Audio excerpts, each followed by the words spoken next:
খ্রিস্টাব্দ মানে কি? এটা বাংলাতে খ্রিস্টাব্দ লেখে না অনেকে। তাহলে খ্রিস্টানদের একটা সনকে মুসলমান উদযাপন করে কিভাবে? প্রথম প্রশ্ন হচ্ছে এখানে। যদি উদযাপন করা জায়েজও হয়, ধরে নেই, প্রথম কথাই তো আসবে যে সনটাই কাদের? খ্রিস্টানদের। এই সন শেষ হইলেই আমার কি, আবার এই সন শুরু হইলে আমার কি? আমার সন গণনা হবে তো আরবি দিয়ে। আজকে সারা পৃথিবীতে আমাদের মুসলমানদের ব্যর্থতা যে আমরা আরবি সন মনে রাখি না, মনে রাখতে চাই না, আরবি তারিখও মনে রাখি না, মনে রাখতে চাই না। অথচ মুসলমানদের বহু গুরুত্বপূর্ণ ফরজ ইবাদত এই আরবি তারিখ কেন্দ্রিক সম্পৃক্ত। জোরে বলেন ঠিক কিনা? এই জন্য মাসলা হলো, মুসলমানরা সকলের জন্য এই আরবি তারিখ মনে রাখা ফরজে কিফায়া। কেউ যদি মনে না রাখে সবাই গুনাহগার হবে। কেউ যদি মনে না রাখে সবাই গুনাহগার হবে। আর কেউ যদি মনে রাখে আর ওই ইবাদতের সময় আসলে স্মরণ করায় দেয় যে রমজান তো শুরু হয়ে গেছে, অমুক ফজিলতপূর্ণ দিন তো, রাত্র তো চলে আসছে, তাইলে সবার পক্ষ থেকে দায়িত্ব আদায় হয়ে যায়। আলহামদুলিল্লাহ, আমরা মাদ্রাসাতে ছাত্রদের হাজিরা ডাকি আরবি সন হিসেবে। আপনাদের পক্ষ থেকে দায়িত্বটা আমরা পালন করে আলহামদুলিল্লাহ। যাই হোক, ভালোবেসে অত্যন্ত মহাব্বত করে আমাদেরকে ইংরেজি নববর্ষের শেষ জুমায় এবং মুসলমানদের সন আরবি বৎসরের, আল্লাহ প্রদত্ত বৎসরের একটি পবিত্র মাস রজব মাসের প্রথম জুমায় আগে আগে মসজিদে আসার, বসার, দ্বীনের কিছু গুরুত্বপূর্ণ কথা শোনার জন্য তৌফিক দান করেছেন। এজন্য দিল থেকে সকলেই শুকরিয়াতান বলি আলহামদুলিল্লাহ।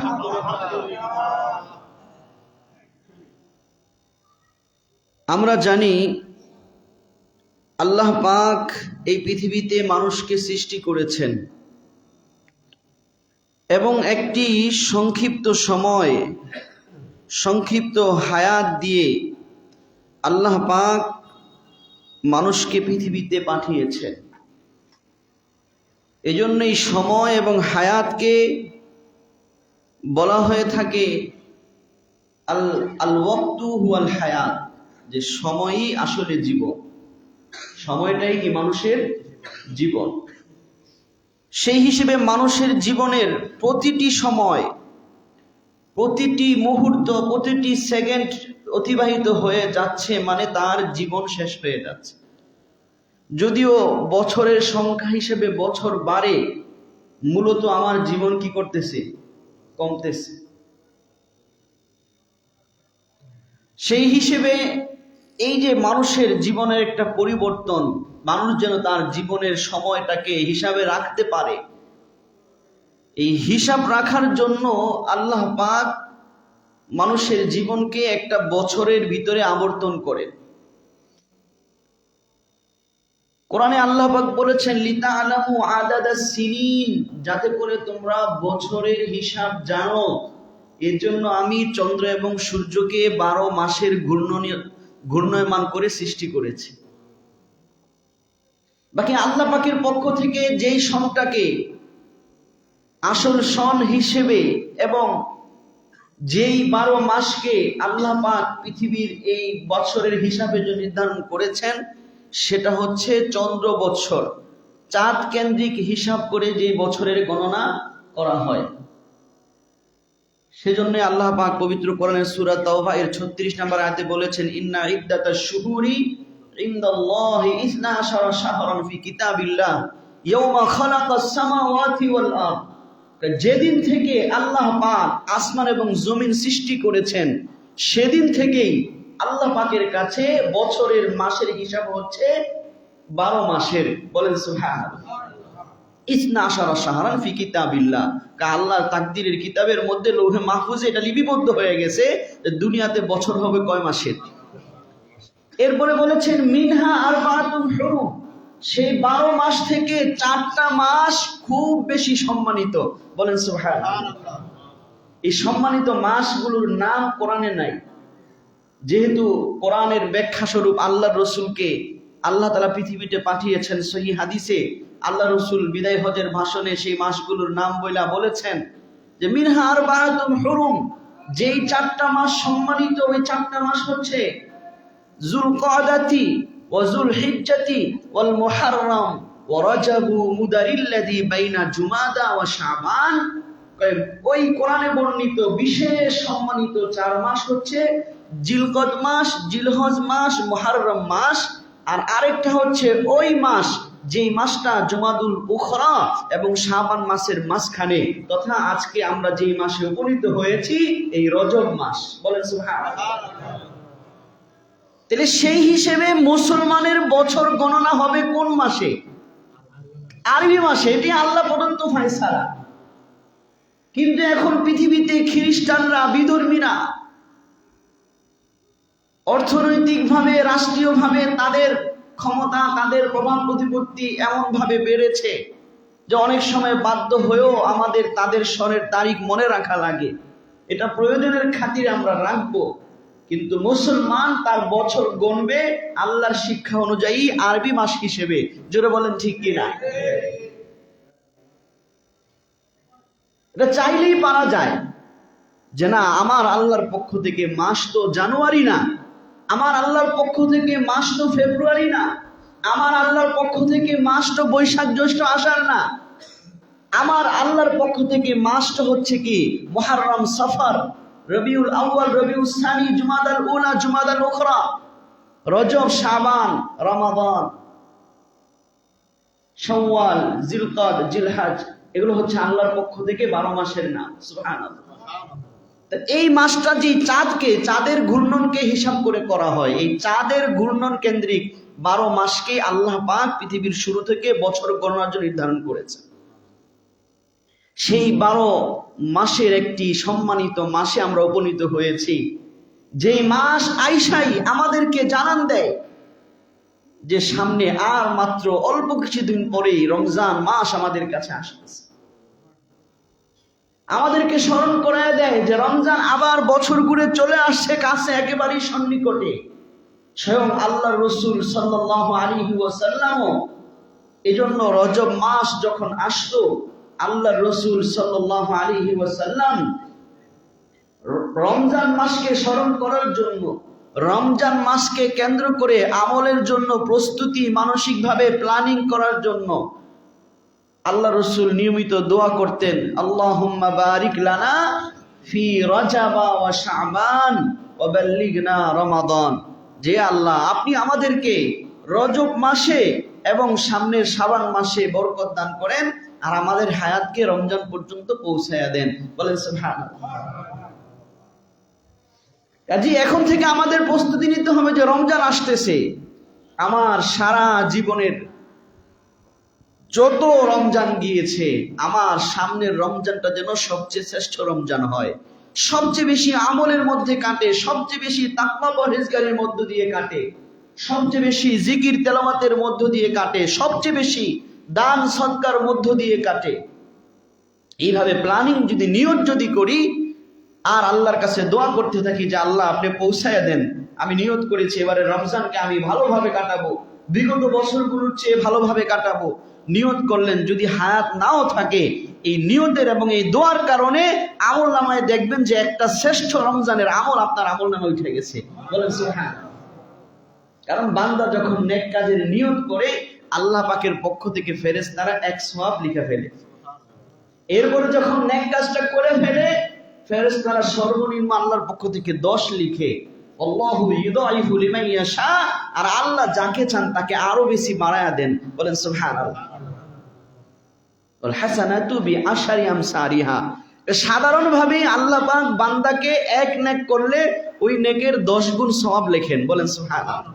কারণ আল্লাহ চান বান্দারা যেন জান্নাতে যায়, বান্দারা আমল নামাটা যেন ভারী হয়ে যায়, গুনাহ থেকে যেন তার আমলটা ভারী হয়। এজন্য আল্লাহ পাক সব নেক আমলে ইখলাসের সাথে যদি করে ফেলে, করেছে একটা, আল্লাহ দেন কয়টা? 10টা। আর তার আবেগ, ইখলাস, চিন্তা, ফিকির ইত্যাদির গভীরতার কারণে কাউকে আল্লাহ তাআলা আরো অনেক বেশি কি দেন? বাড়ায়া দান করে।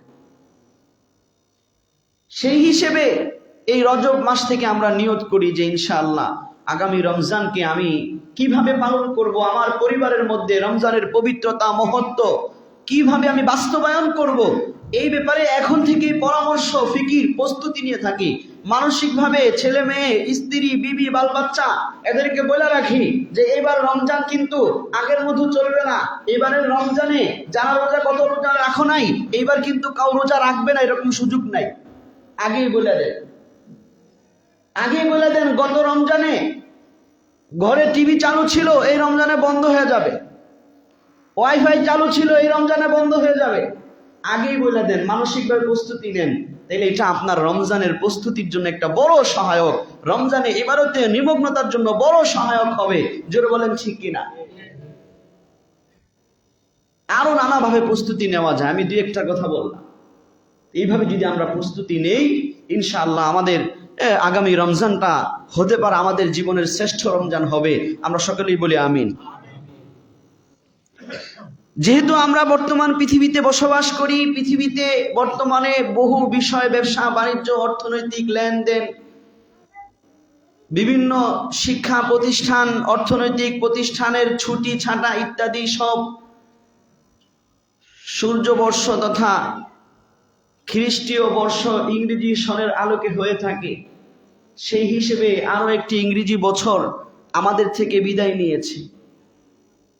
একেবারে বিদায় নেওয়ার পথে আমাদের সমাজে এই বছর শেষে নতুন বছরের আগমনকে উপলক্ষ করে এই সমাজে মানুষ নানা রকম অন্যায় অপরাধ, নানা রকম অশ্লীলতা, বেহায়াপনা এবং গুনাহের কাজের মাধ্যমে এই দিবসটাকে আনন্দ ফুর্তির মাধ্যমে উদযাপন করে। বলেন নাউজুবিল্লাহ। অথচ আল্লাহ পাক এই বছরের ঘূর্ণনকে কেন দিয়েছেন সেই কথা আল্লাহ পাক পবিত্র কোরআনে আমাদেরকে আল্লাহ তাআলা জানিয়েছেন।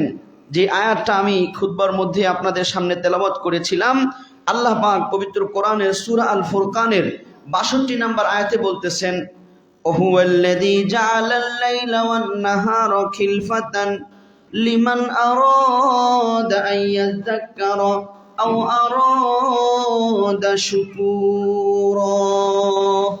আল্লাহ পাক পবিত্র কোরআনের সূরা আল ফুরকানের ৬২ নম্বর আয়াতে আল্লাহ বলতেছেন, তিনি সে আল্লাহ তাআলা আল্লাযী জাআলাল লাইলা ওয়ান নাহারা খিলফাতান, যিনি রাত্র এবং দিনের আবর্তনকে, যে রাত্র এবং দিনের বাৎসরিক ১২ মাসের আবর্তন শেষে একটা বছর শেষ হয়, নতুন বছর আসে। আল্লাহ পাক বলেন, আমি আল্লাহ এই রাত্র দিনের এই আবর্তনকে, যে রাত্র যায় দিন আসে, দিন যায় রাত্র আসে, এই সিস্টেমের মধ্যে যে পৃথিবী চলতেছে এটার মধ্যে আমি আল্লাহ নিদর্শন রেখেছি। এই সিস্টেমটা আমি তৈরি করেছি তাদের জন্য, মান আরাদা আইয়াযাক্কার আও আরাদা শুকুরা, যে নাকি এই বছরের আবর্তন এবং নতুন বছরের আগমন, দিনের আবর্তন নতুন দিনের আগমন, এটা থেকে যে নাকি আল্লাহর শুকরিয়া আদায় করতে চায় এবং যে উপদেশ গ্রহণ করতে চায়, তার জন্যই আমি এই সিস্টেম দিয়েছি। আল্লাহ দুইটা উদ্দেশ্য বলছেন, লিমান আরাদা আইয়াযাক্কারা। এক নাম্বার, যে উপদেশ গ্রহণ করতে চায়, শিক্ষা গ্রহণ করতে চায়, তার জন্য আমি আল্লাহ এই সিস্টেম দিয়েছি। ২ নাম্বার, আও আরাদা শুকুরা, যে শুকরিয়া আদায় করতে চায়, আল্লাহর কৃতজ্ঞতা আদায় করতে চায়, তার জন্য করেছি। এটার ব্যাখ্যা করলে অনেক সময় লাগবে। সংক্ষিপ্ত কথা হলো যে এই রাত্র দিনের আবর্তন থেকে সে শিক্ষা গ্রহণ করবে যে কত দিন আসলো, কত দিন চলে গেল, কোন দিনে কত মানুষ দুনিয়া থেকে বিদায় নিয়ে গেল। আল্লাহ যে আমাকে বাঁচায় রাখছেন, আমি নিজের ইচ্ছায় পারি নাই, যারা চলে গেছে নিজের ইচ্ছায় থাকতে পারে নাই, আল্লাহ পাকি নিয়ে গেছে, আর আমাকে যে আল্লাহ বাঁচায় রাখছেন, আল্লাহ পাকি রাখছেন, এই জন্য সে আল্লাহ পাকের শুকরিয়া আদায় করবে যে আল্লাহ আমাকে বাঁচায় রাখছে, আল্লাহ আমাকে আরো একটা বছর পাওয়ার মতো হায়াত দিয়েছেন। এবং সেই জীবনে যদি এই বিগত বছরে, বিগত জীবনে বা বিগত বছরে যদি আল্লাহর নাফরমানি করে থাকে, আল্লাহর অবাধ্যতা করে থাকে, তাহলে সেগুলোর জন্য সে শিক্ষা গ্রহণ করবে। যেরকম অবাধ্যতার অবস্থায় কত মানুষ চলে গেছে, আমি যদি এখনো এই অপরাধে জড়ায় থাকি, এখনো 5 ওয়াক্ত নামাজি হইতে পারি নাই, এখনো পর্দাশীল হইতে পারি নাই, এখনো হালাল হারাম বাইসা চলতে পারি নাই, কোন দিন জানি আমিও চলে যাই অমুক ভাইদের মতো বিগত বছরে যারা চলে গেছে, সে শিক্ষা গ্রহণ করবে যে না না, আমার আর অবহেলা করার সুযোগ নাই, এখনই আমার জীবনকে পরিবর্তন করে ফেলি, যাতে করে আগামী বছরের যেই দিনে আমার মৃত্যু হোক আমি যেন আল্লাহর সামনে নেককার হিসেবে উঠতে পারি। এই শিক্ষা সে গ্রহণ করবে যে আল্লাহ আমাকে একটা সুযোগ দিয়েছে নতুন একটা বছরে। আর যদি ভালো কিছু করে থাকে সেটার জন্য আল্লাহর শুকরিয়া আদায় করবে যে আল্লাহ আমাকে পিছনের বছরে এইগুলা করার তৌফিক দান করছেন, এটার জন্য শুকরিয়া, আরো একটা বছর দান করেছেন এটার জন্য কি। এই হচ্ছে বছরের হায়াতের পরিবর্তনে ইসলামের শিক্ষা, যে মানুষ এই চিন্তা করবে। কিন্তু বিধর্মীরা, আল্লাহর দুশমনরা, মূর্তি পূজারীরা, প্রকৃতি পূজারীরা এটাকে একটা উৎসবের রূপ দিয়েছে। সর্বপ্রথম কথা বলেছি, 1 নাম্বার বিষয় মাথায় রাখবেন, যারা আগামী কয়েকদিন পরে 31 নাইট উদযাপন করার প্রস্তুতি নিচ্ছেন বা নিয়েছেন, যেহেতু আগে পরে বহুবার সতর্ক করা সত্ত্বেও আমরা দেখেছি এই এসো এলাকাতেও সারা পৃথিবীর মতো এবং সারা দেশের মতো পতাকা ফুটানো বন্ধ হয় নাই, ফানুস জ্বালানো বন্ধ হয় নাই। আপনার আমার বাচ্চারাই, যারা মুসলমানের বাচ্চা, যারা আল্লাহকে বিশ্বাস করে, যারা কোরআনকে বিশ্বাস করে, পরকালে বিশ্বাস করে, এত ওয়াজ নসিহত শোনা সত্ত্বেও শয়তানের কাছে তারা বিজয় হইতে পারে না, শয়তান তাদেরকে পরাজিত করে। জানতেছে যে এটা গুনাহের কাজ, কবিরা গুনাহ, শিরকি কাজ। যেহেতু শিরিককে কেন্দ্র করে এই দিবস উদযাপনের রীতি পৃথিবীতে চালু হয়েছে, এটা কোনো শুধু আনন্দের বিষয় না। এখানে মুশরিকদের এবং খ্রিস্টানদের মূর্তি পূজার সাথে সম্পৃক্ত একটা উৎসব হচ্ছে 31 নাইট। এই জন্য মুসলমানরা 1 নাম্বার মনে রাখতে হবে যে যেই বছর শেষ হয়েছে, নতুন বছর আসছে, এটা তো মুসলমানদের হিসাবই না। এটা তো কি মুসলমানদের, আমি আমার বছর হিসাব করব যখন একটা নতুন বছর, যে নতুন মুহররম মাস আসবে, তখন আমি মনে করব যে আমার আল্লাহর দেওয়া আরো একটা বছর কি অতিবাহিত হয়ে গেছে। 1 নাম্বার বিষয়। 2 নাম্বার বিষয়, মুসলমানদের কাছে কেন এই ইংরেজি নববর্ষ আসাটা গুরুত্বপূর্ণ কোনো বিষয় না। তার কারণ হচ্ছে ইংরেজি নববর্ষের শেষে আমরা লিখে থাকি এবং আন্তর্জাতিক লিখে থাকি এডি। এটার বিস্তারিত রূপ আপনারা যদি গুগলে সার্চ দেন এবং বিভিন্ন গবেষণালব্ধ যে সাইটগুলো সেখানে সার্চ দেন, সেখানে আপনারা পাবেন, সেখানে লেখে এডি মানে হচ্ছে যে আমাদের খ্রিস্টানরা তারা মনে করে যে তাদের রবের বৎসর, তাদের the year of our Lord, the year of our Lord. তারা যেহেতু আল্লাহ পাকের একজন বিখ্যাত রসুল হযরত ঈসা আলাইহিস সালামকে শিরকি আকীদার মাধ্যমে আল্লাহর ছেলে মনে করে এবং 3 খোদার 1 খোদা মনে করে, সেই ঈসা আলাইহিস সালামের জন্মের বছরকে স্মরণীয় করে রাখার জন্য তারা এই ইংরেজি বছর, বর্তমানে যে চলমান ইংরেজি বছর, এই বছরের এই ক্যালেন্ডারের সূচনা তারা করেছে। যেরকম আরবি বছরের সূচনা 12 মাসে বছর তো পৃথিবীর শুরু থেকে, কিন্তু বর্তমানে আমরা যে হিজরি সন গণনা করি 1447, এটা আমাদের রসুলের হিজরতের ঘটনাকে স্মরণীয় করে রাখার জন্য এই সন গণনা করা শুরু হয়েছে। মাস তো আগে থেকেই চলতেছিল, নতুন করে সন গণনা, যে হিজরতের 1ম বছর, হিজরতের 2য় বছর। ঠিক তদ্রুপ খ্রিস্টানরাও, পৃথিবীতে বহু রকমের ক্যালেন্ডার ছিল। বর্তমানে জানুয়ারি থেকে ডিসেম্বরের যে ক্যালেন্ডার, এবং যেই সন আমরা গণনা করেছি 2025-এর, এই বছরের হিসাবটা খ্রিস্টানরা শুরু করেছে তাদের বিশ্বাস, তাদের রবের জন্মদিনকে স্মরণীয় করে রাখার জন্য। এই জন্য তারা এই সনের দেশে এডি লেখে, আমরা বাংলাতে ইং লেখি অনেকে, ইংরেজি সন। এটা মূলত খ্রিস্টাব্দ, মানে খ্রিস্টানদের সন। খ্রিস্টাব্দ মানে কি? এটা বাংলাতে খ্রিস্টাব্দ লেখে না অনেকে। তাহলে খ্রিস্টানদের একটা সনকে মুসলমান উদযাপন করে কিভাবে? প্রথম প্রশ্ন হচ্ছে এখানে, যদি উদযাপন করা জায়েজও হয়, ধরে নেই, প্রথম কথাই তো আসবে যে সনটাই কাদের? খ্রিস্টানদের। এই সন শেষ হইলেই আমার কি, আবার এই সন শুরু হইলে আমার কি, আমার সন গণনা হবে তো আরবি দিয়ে। আজকে সারা পৃথিবীতে আমাদের মুসলমানদের ব্যর্থতা যে আমরা আরবি সন মনে রাখি না, মনে রাখতে চাই না, আরবি তারিখও মনে রাখি না, মনে রাখতে চাই না। অথচ মুসলমানদের বহু গুরুত্বপূর্ণ ফরজ ইবাদত এই আরবি তারিখ কেন্দ্রিক সম্পৃক্ত। জোরে বলেন ঠিক কিনা? এই জন্য মাসলা হলো মুসলমানরা সকলের জন্য এই আরবি তারিখ মনে রাখা ফরজে কিফায়া। কেউ যদি মনে না রাখে সবাই গুনাহগার হবে, কেউ যদি মনে না রাখে সবাই গুনাহগার হবে। আর কেউ যদি মনে রাখে আর ওই ইবাদতের সময় আসলে স্মরণ করায় দেয় যে রমজান তো শুরু হয়ে গেছে, অমুক ফজিলতপূর্ণ দিন তো, রাত্র তো চলে আসছে, তাইলে সবার পক্ষ থেকে দায়িত্ব আদায় হয়ে যায়। আলহামদুলিল্লাহ আমরা মাদ্রাসাতে ছাত্রদের হাজিরা রাখি আরবি সন হিসেবে। আপনাদের পক্ষ থেকে দায়িত্বটা আমরা পালন করে, আলহামদুলিল্লাহ।